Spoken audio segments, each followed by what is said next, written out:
Okay, so what we will do now is that we will draw a tornado chart. So this is what I generally do in class, and since there are lots of steps involved, so I thought I'll just put up a video of that so that you can just have a look and practice yourself.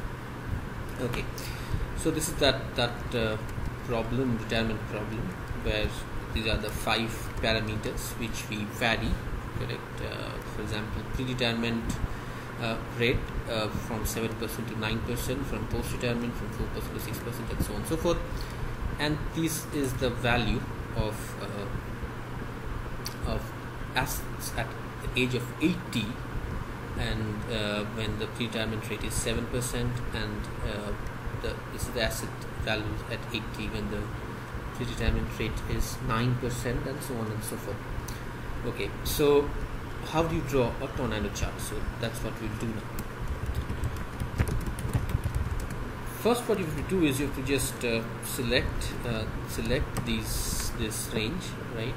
Go to insert and click on 2D bar, right? As soon as you click on 2D bar, so this is what you get.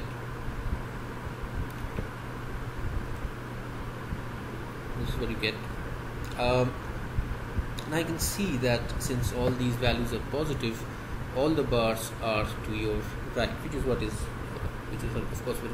happen.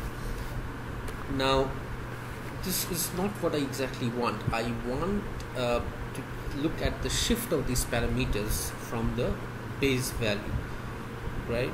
So what I'll have to do is I'll have to shift this zero origin that we have.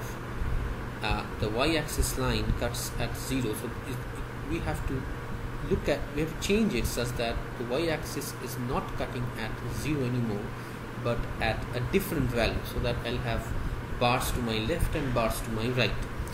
So therefore I have to shift the y-axis to my right. Now where do I shift it to? I shift to the point which is equal to the base value of assets at 80, which means the value of assets at 80 when all these 5 parameters are at their base values. Now from the class problem that we have done, we know that the value is 657889, right? Remember that. So this origin has to be shifted from 0 to 657889, somewhere here. Now how do I shift the origin? What I have to do is I have to select the x-axis, right click and say format axis. Now here I have axis value which is automatically 0.0, and this I'll shift to 657889 and say close. And now you can see that the bars are kind of some to the left, some to the right. This is what we want. Okay, let me just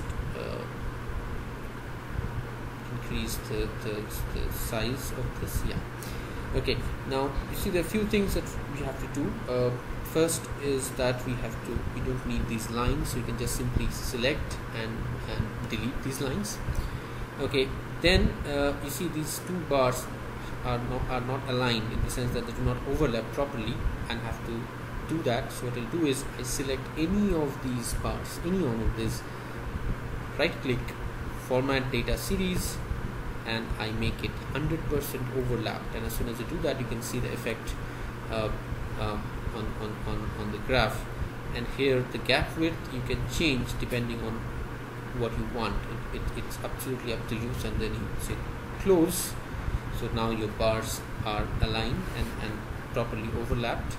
Okay. The other problem that still remains is that the labels are on the bars, which I can remove very quickly by selecting the y-axis, go to format axis, and labels, make it low and say close.